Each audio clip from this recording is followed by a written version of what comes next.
Welcome to Season 1, Episode 11 of PuckHeads Insider Report. If you like the show, please hit like, please hit subscribe, and let us know what you think. If you have any questions on your favorite team, you can reach out to us at puckheadsinsider@gmail.com. We'll do our best to get your questions on our show. My name is Ed Combs. I'm here in South Florida. My co-host, Peter South, is up in Ontario. Today, we're taking our show. We're heading north to Toronto as we go over the Maple Leafs, the history of what's going on with the Leafs from their last cup, free agent signings, where they're heading this season, a whole lot of things to get to. So let's jump right in. Peter, how are things up north, my friend? Things aren't too bad, Ed. It's pretty mild outside, so there's not really any snow on the ground, so that makes me happy. Yeah, it was chilly this morning. It was in the 40s when I headed out to play golf this morning. It warmed up to the mid 60s, so I can't complain too bad. But it was pretty nice today. So are you ready, my friend? We got a whole lot to get to here on your team. Being from Toronto, there's a lot going on with Toronto during the offseason. We're going to touch on so much, but a lot of people are looking at the Leafs. I mean, they got the second most Stanley Cups in NHL history behind Montreal. They've gotten some great draft picks. They made some great trades. They got Brendan Shanahan up there. Are the Leafs ready to make a cup run? Are they ready for a cup run?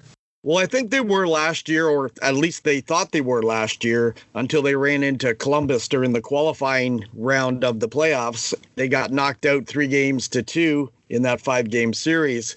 And I think that was a wake-up call for Brendan Shanahan and GM Kyle Dubas. They looked at the roster and knew they needed to make some tweaks to be a more complete team on the ice, and as well, they had to be cap compliant like everybody else. So they did make some significant roster moves in the offseason. Yeah, they shipped out Kasperi Kapanen to Pittsburgh for a first-round pick, which they used to pick up Rodion Amirov. Despite a good tournament for Russia at the recently played World Juniors, he's still at least a year away from cracking the Leafs lineup. They are deep, but you still think he's at least a year away? Oh, yeah, he's only 18, so they're going to leave him play in the KHL for a year or two and see what happens. And that'll give time for guys like Spezza and Thornton to finally hang up the skates. You were talking about cap moves, and that was Andre Johansson, who was dealt to New Jersey for Joey Anderson, which pretty much was primarily a cap move. Are they going to be able to fall into the cap? Are they going to be cap compliant? I mean, they've got a lot of other things that's been going on, but where are they right now when the season's about to start? They're right on the edge, probably just a touch over, but I'm sure they can make a small move or two that will, after camp here, that will get them right down to the mark they need. And don't forget, for all the trivia people out there, the Leafs are actually still paying part of Phil Kessel's salary, even though they've traded him to Pittsburgh, and since then Pittsburgh's shipped him out to Arizona, but they are still paying $1.2 million a year for this year and next year. There's still other stuff. Losing Tyson Barrie, who they acquired from Colorado, never a good fit with the Leafs. Why? What was missing with him? I think he was just too much like Morgan Rielly. They're a similar type player. Tyson wanted to be the top of the power play and the puck moving, and they were just too similar. I think that's why they just never found a good fit for him in Toronto. How did they get TJ Brody to a 4-year deal from Calgary? How did they do that? Well, they got him as a free agent. TJ's actually from not far from this area here out in Leamington, so being in Toronto is actually close to home for him. He'll be a good fit for the Leafs. He's a very stable, stay-at-home guy who can put some points up, but he'll be a perfect partner for Morgan Rielly with the first, on the Leafs' first pair of defense. I know I'm not as in-depth into the game as you are, by a long shot, apparently. Had no idea Jimmy Vesey left the New York Rangers for Buffalo. Now he's a Toronto Maple Leaf. What happened here? Yeah, he just, after leaving college and being the guy everybody was courting and trying to get to sign, and the Rangers signed him, he started out his career pretty good, but then he kind of dropped off, kind of like the Rangers have done for the past few years. And then he went to Buffalo, and I'm surprised they didn't put him on a line with Jack Eichel, but they didn't. So now he's getting another opportunity in Toronto, and I think he may be a good fit there. He's going to probably start off as a bottom six winger, but odds are with his speed and his playmaking and his, ability to put the puck in the net, he may move up in the lineup pretty quick.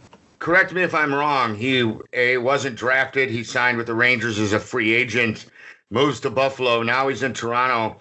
All these people that didn't draft him, are they starting to look good? Why?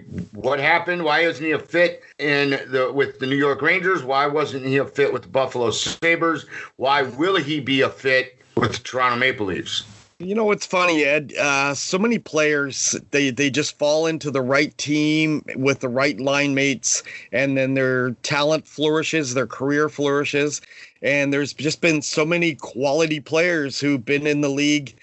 They just get with the wrong players. They're in the wrong system that the coach is using, and it just doesn't work for them, and the production never ends up being where it should be or where people expect it would be. I don't want to get off too much here, but you and I have had that conversation on several players. I couldn't agree more with you that sometimes guys just need a change of scenery. They just need somewhere else to go. And there's a click either in the locker room with the coach, with the GM, with his teammates that all of a sudden, bam, he's turned it around. And you think this is something that can happen for him in Toronto? I think it is. I think he won't have the pressure in Toronto that the expectations in New York are really high. I think they looked at him as the coming out of college savior for the Rangers. And then Buffalo, I think they also expected to get quite a bit more out of him than they did, but I just don't know if they used him properly there. Speaking of new players coming in, they signed a former Flyer, briefly a Sabre, but everybody's going to remember him as a Philadelphia Flyer, and Wayne Simmons. Now, he comes in with a lot of grit, a decent shot. He's a net front presence. Where do you see him fitting in this lineup? Is he going to be a top six guy? I think he'll definitely be a top six guy, maybe not consistently, but he'll be moved around. Sheldon Keefe does like to bounce around the lines a bit, not as much as Mike Babcock did, but he does like to shuffle the lines. The great thing about Simmons, he's going to have a lot of energy to play this year. He's a local Toronto boy, so he's probably really happy to be back in his hometown. Unfortunately, it won't be in front of fans other than on TV, but I'm sure, like most kids who grew up in Toronto, they looked forward to wearing that maple leaf at one time or another in their career, and here's his shot at doing it. Well, they got him for a great bargain, signing him to a one-year contract at $1.5 million. To me, I know this next gentleman is long in the tooth. No, he's looking for a Stanley Cup. They signed him to $700,000 one-year deal. Joe Thornton is one of the best setup men in the league. Do you see him being a big contributor to this team with points and in the locker room? Where do you see him fitting in with this new team? I think he's going to be a great addition to the club. Already in the preseason, well, in their, shouldn't say preseason because there's no preseason games this year, but in their inter-squad games, they've already lined up Thornton on the left side with Austin Matthews and Mitch Marner. So they basically have him on the front line. The pundits are already saying, well, he can't skate fast enough to keep up with those guys. But at that age, it's not always about being a fast skater. It's just knowing where to go and when to be there. He will add a lot of experience and wisdom that he can pass on to those young guys that he's going to be playing with, both on the ice and in the locker room. Yeah, he's going to be a huge asset in that room alone. I get the speed thing, I do, but I think you're right. I mean, once he gets the puck moving, they play with it, he gets into position, bam. They have a lot of pieces in place. Do you think that they are ready to break the cup slump? I believe they have the longest streak going in the NHL between Stanley Cups. Is it possible? You know, their picks are coming. They've got guys coming in. They're signing free agents. They've got defense in place. They've got the guys up front to score goals. That has not been an issue lately. Goaltending. Where do you see them with goaltending this year? Could that be the Toronto Maple Leafs' demise? Well, I think as far as goaltending goes, the fact that they're only going to be playing that 56 game schedule, it's going to actually work perfectly for Frederik Andersen. He is a workhorse. He likes to play a lot. And with 56 games, he's not going to get burned out. Their backup, Jack Campbell, who they got from the Kings last season, he'll be looked at probably to be 10, 12 starts is going to be my guess. But Andersen will brunt the load, but come playoff time, he won't be worn out like he has been in other years. You got former Ottawa Senator returning in Jason Spezza. You've got your defense with Brody and Bogosian. Who do you see being the biggest newcomer contributor, and how far up the ladder have the Leafs come for this upcoming season? Well, I think as far as the back end goes, and we'll talk about that first, with TJ Brody and Zach Bogosian added to the lineup, it's really going to give them some stability, which they've longed for in the back end for quite a while. As I said earlier, TJ is going to fit nicely with Morgan Rielly, and Zach Bogosian, who's just come off a cup-winning year with Tampa Bay. He's going to also bring in some experience, and he'll do well with probably youngster Sandin, Rasmus Sandin, who's looks to be ready for prime time right now, and that'll probably round up the top four. They're going to be looking good. Of course, we just talked about Thornton and Simmons. The big wild card for the Leafs, everybody knows about Matthews and Marner, and that is going to be John Tavares. He's still got it. He can still play, and he's still going to put up points. And when it comes to opposing teams figuring out how to shut down the Leafs, they can put their number one D against Matthews all night, Matthews' line, but then John Tavares will rip apart the second set of D. So, or they can reverse it, and then Matthews will rip them apart. So it's definitely looking positive for the Leafs this year. Like anybody else who wants to go on a cup run, you got to stay healthy. And that's where some of these grizzled vets like Thornton and, even Andersen's had his moments of injuries that can hurt them a bit. But I think they built themselves that the future is now, and that's what they're going to be shooting for. I get the 56-game schedule. I get that Frederik Andersen is going to carry the big chunk of the load. It is a short season, Peter. However, what my concern is the constant back-to-backs. Somebody's going to go down. Somebody's going to get hurt. You pray it's not your number one goalie. With all these games, how many do you see Jack Campbell carrying? How healthy are the Leafs right now? And is there any issues coming into training camp for them? No, they seem to be healthy, and Andersen seems to be 100%, as well as all the skaters. As we talked about, Jack Campbell is going to be backing up to start the season Frederik Andersen, but waiting in the wings, the Leafs reacquired Michael Hutchison. He's basically going to be their third goalie. He'll start with the Marlies, but as we know, Toronto Marlies play about 2 miles away from where the Leafs play, so they are... he's ready to jump up whenever needed. He showed that he can be a good NHL backup. He had a good stint with Winnipeg before. He definitely can fill in for a game or two. Having to have either Hutchison or Campbell as your 1-2 guys is going to be tough, though. Are the Leafs going at a win now attitude? Are they trying to acquire certain players that they think are going to fit in that room or on the ice for them now to win a cup? Because I'm trying to figure out, looking at the Marlies, who do they got waiting? Who do they got developing? Who's down there that's going to come up and start relieving some of these graybeards that they got that are going to either be signing somewhere else because there's no room for them with the Leafs or retiring altogether?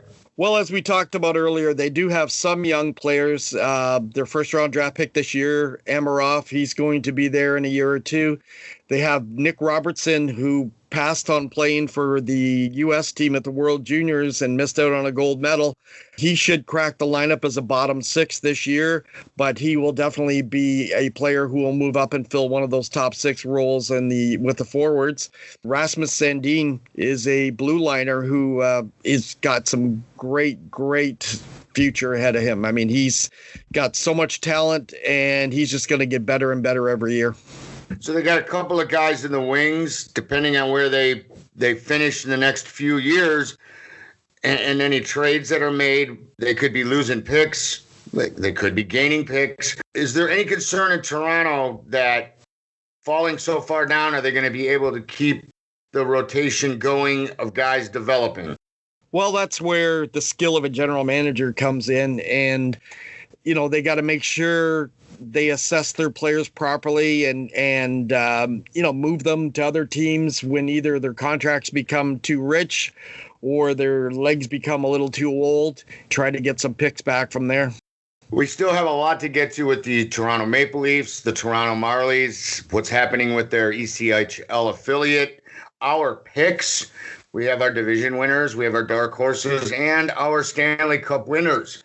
Currently, we're going to jump into our mailbag. Today's mailbag question comes from Liz. Now, sometimes we try to the question regarding the team we're talking about, but Liz is a Brooklyn transplant down in Florida.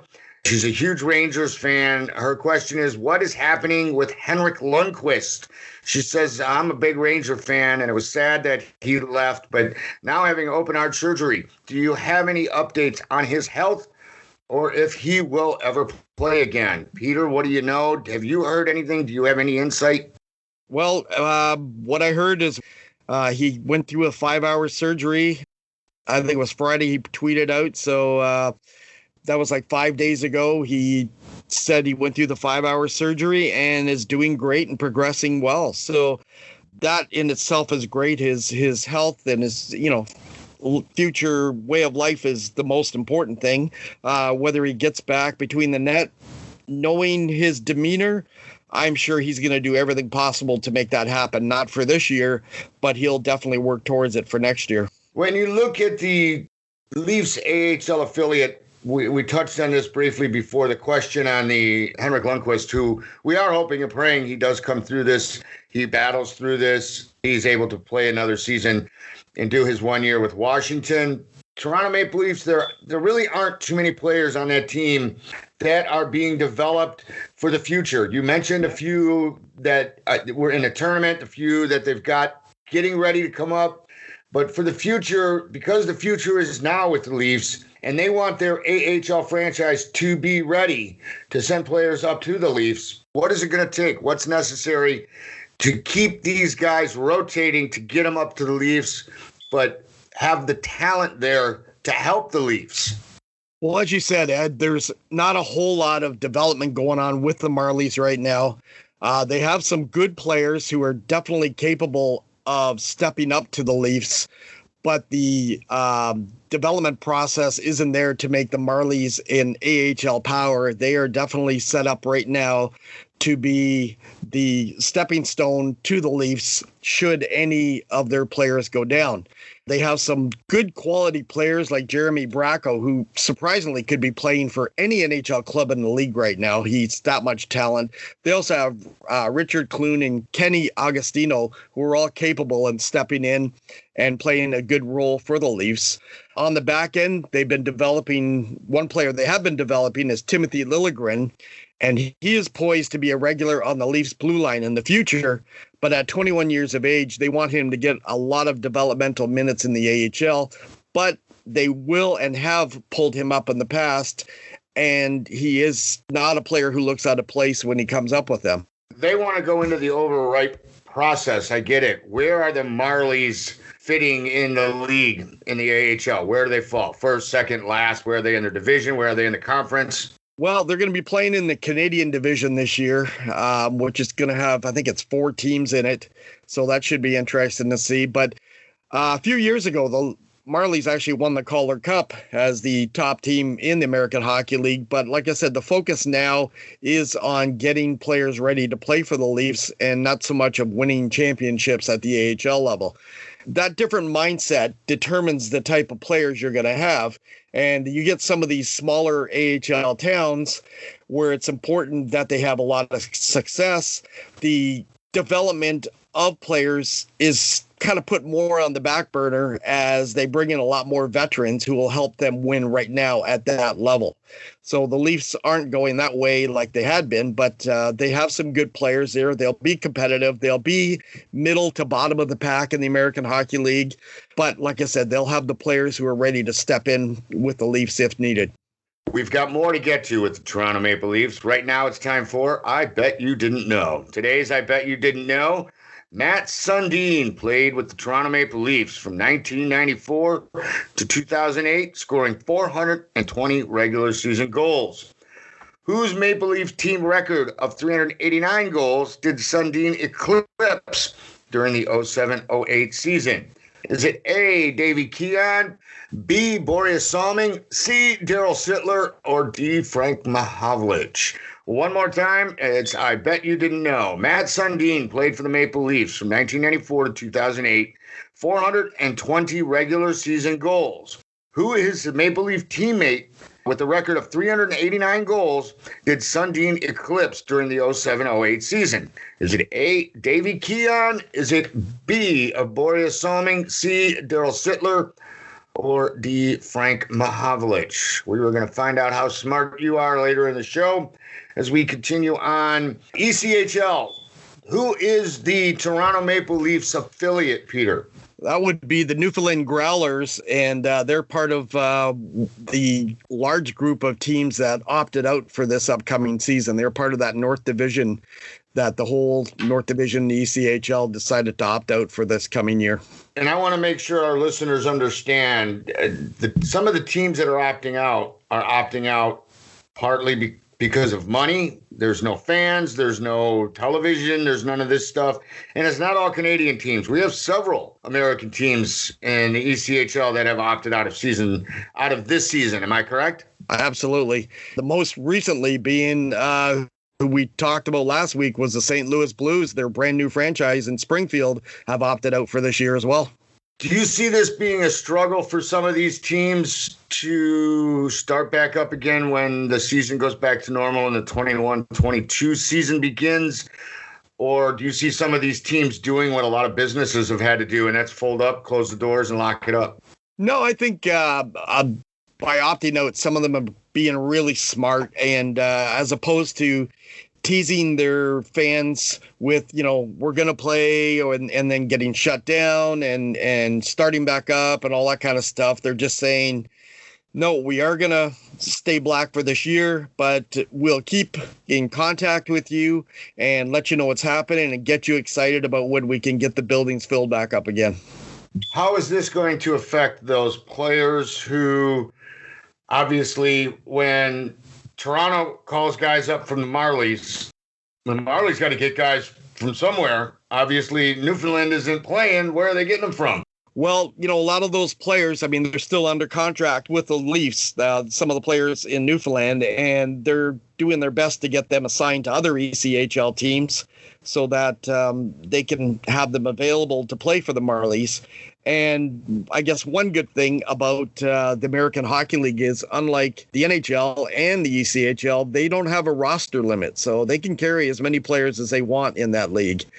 So a lot of the top prospects that are in Newfoundland and are on two-way contracts between the AHL and the ECHL will end up just staying in Toronto with the Marlies. There's a lot of players who are AHL, NHL bubble players, meaning they're on the cusp of making it to their NHL farm team. A lot of these players have been sent overseas to play. Part of the agreement that was made with some NHL teams sending these players to these other leagues, whether it's Sweden, Finland, wherever it is, part of the agreement is they can't just take them back when the NHL season starts. They have to let them play out the season. These guys in the ECHL, can they be shipped overseas and be brought back, or would it be the same type of thing, or can they even go to Europe? Well, a lot of them have gone to Europe right away, and especially the players who are European to begin with, they've just stayed over there and played.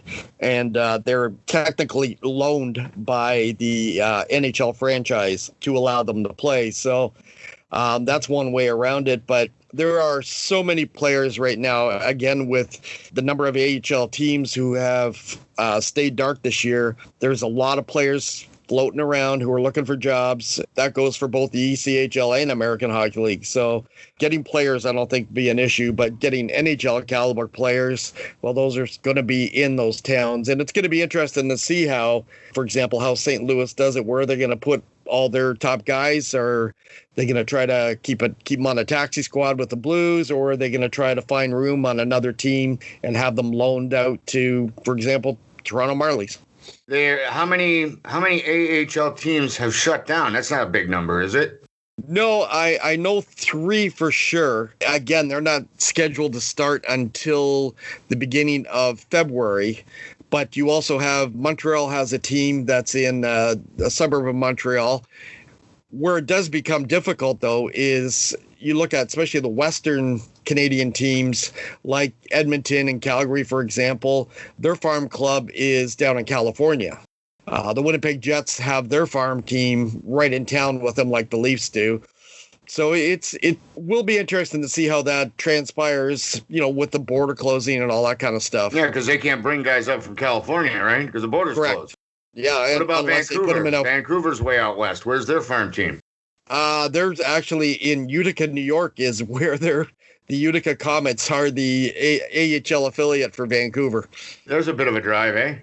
Just a little bit of a drive for sure. And there's also 4 teams in the American Hockey League that have moved out of their arenas that they're based in to move closer to their NHL affiliate. Like the Binghamton Devils moved to Newark, New Jersey, and of course they're the New Jersey Devils farm team.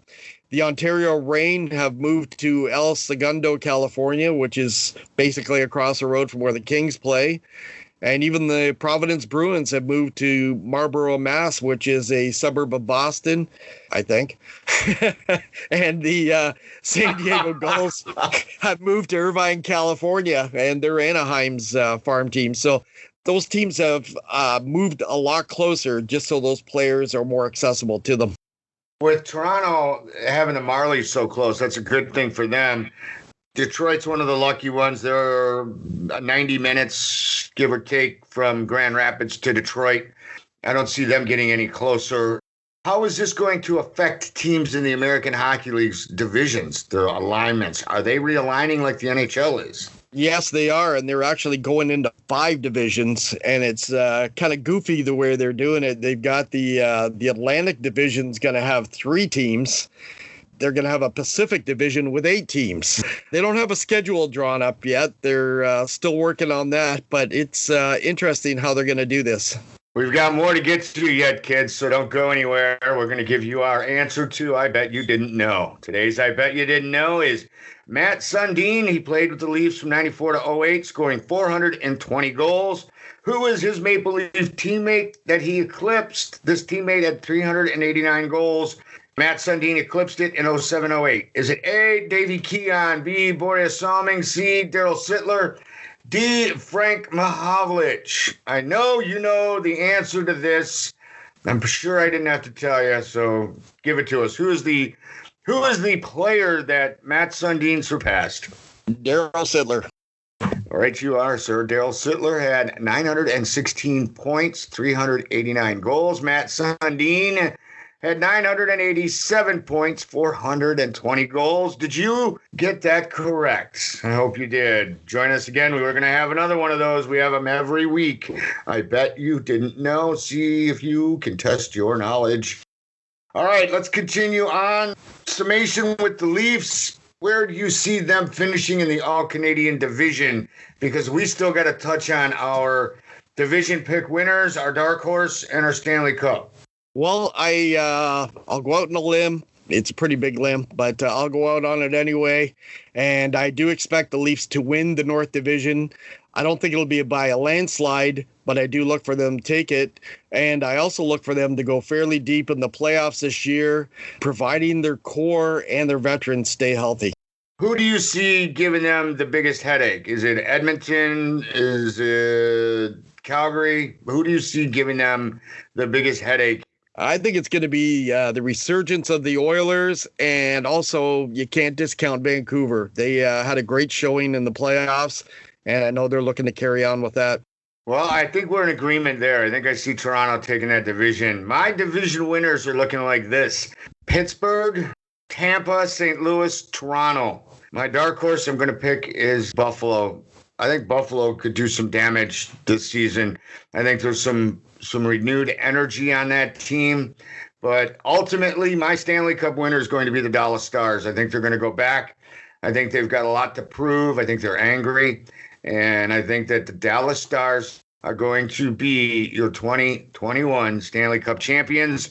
Tell me who you have, my friend. Well, in the, like we said, in the Canadian division, the North division, I've got the Leafs. In the East division, I'm going with the Philadelphia Flyers over the New York Islanders. And in the Central, I do look for Dallas to be the champion of that division, especially with Nikita Kucherov being on the sidelines for Tampa.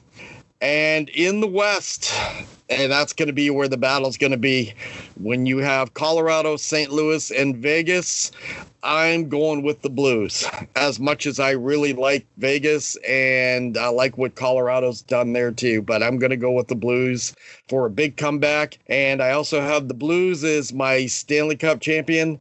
I think they felt embarrassed after what happened in the playoffs last year in the bubble. With the additions the team has made, I think the players are going to be rejuvenated. They are going to be wanting to get another sip of champagne out of Lord Stanley's Cup. Do you think they're going to take Lord Stanley home? I think they are, and they're going to have another sip out of the chalice.